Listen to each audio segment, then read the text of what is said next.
And we begin today with a new report out by the Associated Press that exposes a secretive program once employed by the CIA at Guantanamo Bay. The initiative was called Penny Lane, and it referred to a special detention facility that had one focus: to turn al-Qaeda-connected detainees into double agents. After vigorous training in a special facility, those chosen detainees were sent back to their home countries and told to infiltrate terrorist groups in order to help the U.S. capture and kill al-Qaeda operatives. Of course, this was risky considering that these prisoners could renege on their deal with the U.S. and instead turn to kill Americans. But as the AP reports, quote, for the CIA, that was an acceptable risk. For the American public, which was never told, the program was one of the many secret trade-offs the government made on its behalf. At the same time, the government used the risk of terrorism to justify imprisoning people indefinitely. It was releasing dangerous people from prison to work for the CIA. So here to give us a little more perspective on this, I'm joined by Colonel Morris Davis, former chief prosecutor at Guantanamo Bay and currently a law professor at Howard University. Colonel, thank you so much for joining me. Sure. First of all, this is a pretty shocking report, and it seems it was all sort of based on anonymous sources. Did you know this was going on at all? Well, I'd heard rumors of the different programs, Strawberry Fields and then Penny Lane as well. But by the time I came on board in September of 2005, these were, already in the past. So they really did keep this under wraps. What was the process for vetting these detainees? I mean, how would the government have known that people weren't, detainees weren't lying about what their connections were just to essentially get out of Gitmo? Right. I don't know. I wasn't involved in those programs, but I would assume, like in many organized crime cases, sometimes you got to make a deal with the devil to try to get someone further up the food chain. I can tell you it caused some consternation for my prosecutors, though, because in some cases we were asking them to prosecute people for war crimes, and they're saying, wait a minute, you want me to prosecute the lieutenant at this level, but we've let his colonel go, which created this kind of paradox of at Guantanamo, where if you were a big enough fish, you potentially got a free ticket home and a wad of cash to take with you. If you weren't, you could potentially get prosecuted. And if you're in that lower category, the people that have been cleared, you're still at Guantanamo in indefinite detention. So the more guilty you are, may have been better for you. Wow, sounds like a two-tier justice system there. Well, considering what we've seen happen in Afghanistan, in which U.S. troops in many cases have become the target of Afghan soldiers who turned on them, how risky was this program really? And what does it say about the lengths the U.S. was willing to go to at the time? Well, it's impossible to tell without having access to those programs to be able to assess what the outcomes were. You really can't tell. But it's interesting because you hear that a certain percentage of the detainees that were released from Guantanamo were recidivist. And that's one of the arguments for not releasing some of the people that are still there now. It would be interesting to know how many of these people that were released from Guantanamo that we count as being recidivist, because clearly they went back to their organizations because that's what we paid them to do. Are they counted as part of the recidivist group or not? And if not, it would identify who they were. So I suspect they're counted in that number. Right. Well, the AP report says that, al-Qaeda actually suspected that the CIA might attempt to do something like this. Therefore, they were always very wary of former Gitmo detainees.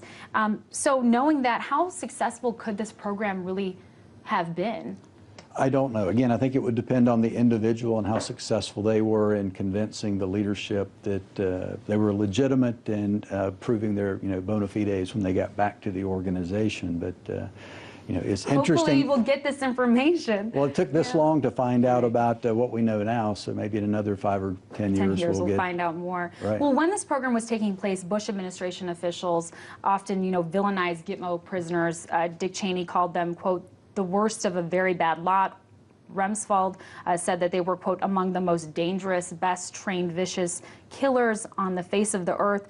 Was that an accurate portrayal of everyone? No, it clearly wasn't, and it was a real disservice to the country and to our whole reputation, as being a champion of the rule of law. I mean, there clearly are people like Khalid Sheikh Mohammed or al-Nashiri. There are people that really do qualify for that description, but for every one of those, there are 100 more that were the dupes that got picked up on the battlefield or sold for a bounty and wound up at Guantanamo. And unfortunately, a majority of the men that are there now are people that have been cleared to be transferred out that our government has said we have no reason to keep. But year after year, they sit there at, what, $2.5 million each per year, just biding their time at Guantanamo. Yeah, it truly is a shame. You know, of course, the only things that Americans heard at the time were the things that Bush officials were telling them. If this program had been exposed, you know, in 2004, 2005, when the program was going on, do you think Americans would have even cared? I mean, considering that was their impression of Gitmo detainees. Probably not. I mean, it's hard to get Americans interested in Guantanamo regardless of the topic. And I think the fact that the agency tried to flip some of the detainees to use as assets, I don't think would shock anyone here. But again, it creates that odd paradox where if you're guilty enough, then you potentially get a free ticket home, and if you're not, then you could potentially spend the rest of your life sitting at Guantanamo. Right. Well, interestingly, Obama did ask about this program when he came into office in 2009, and he allegedly ordered a review of the double agents because they were providing information for the use of Predator drones and such. Right. What do you think his intentions were with that? I mean, do you think that it's at all possible that there could possibly be double agents helping to aid the drone program? It's certainly a possibility, because too often in this war on terror, you've seen people use, play the U.S. as a pawn to get revenge or to settle a score with someone else. So we really don't know. I mean, I think there's a strong likelihood that some of the targets that were identified were probably identified people that did it for their own personal reasons, and which segues nicely into your next story on the drone program that the CIA continues to operate just as they operated Penny Lane at Guantanamo. Mm-hmm. And when you were, working with Guantanamo, were there other kinds of deals, plea bargains? I mean, is this essentially the way things were run?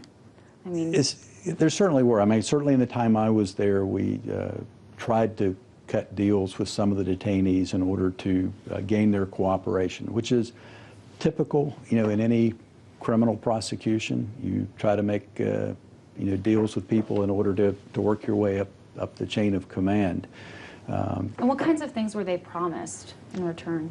Well, by the time I resigned, we'd never successfully concluded a negotiation. We were just in the talking stage. And so the last time I visited with some of the detainees at Guantanamo was to find out what they would be interested in return for their cooperation. And then before I had a chance to go back, I resigned. So my understanding is in some of the subsequent cases, for instance, Majid Khan was one of the high-value detainees who has pled guilty, but his sentence is being held in abeyance in order for him to cooperate and potentially testify in some of the upcoming trials. And assuming he does cooperate, then he'll get the benefit of his cooperation at his sentencing. But it's yet to be determined what, if anything, his cooperation will get for him. Very interesting. Well, things are certainly stalled over there. We do appreciate you coming here and sharing your insight. As always, Colonel Morris Davis, former chief prosecutor at Guantanamo Bay and law professor at Howard University. Thank you. Sure.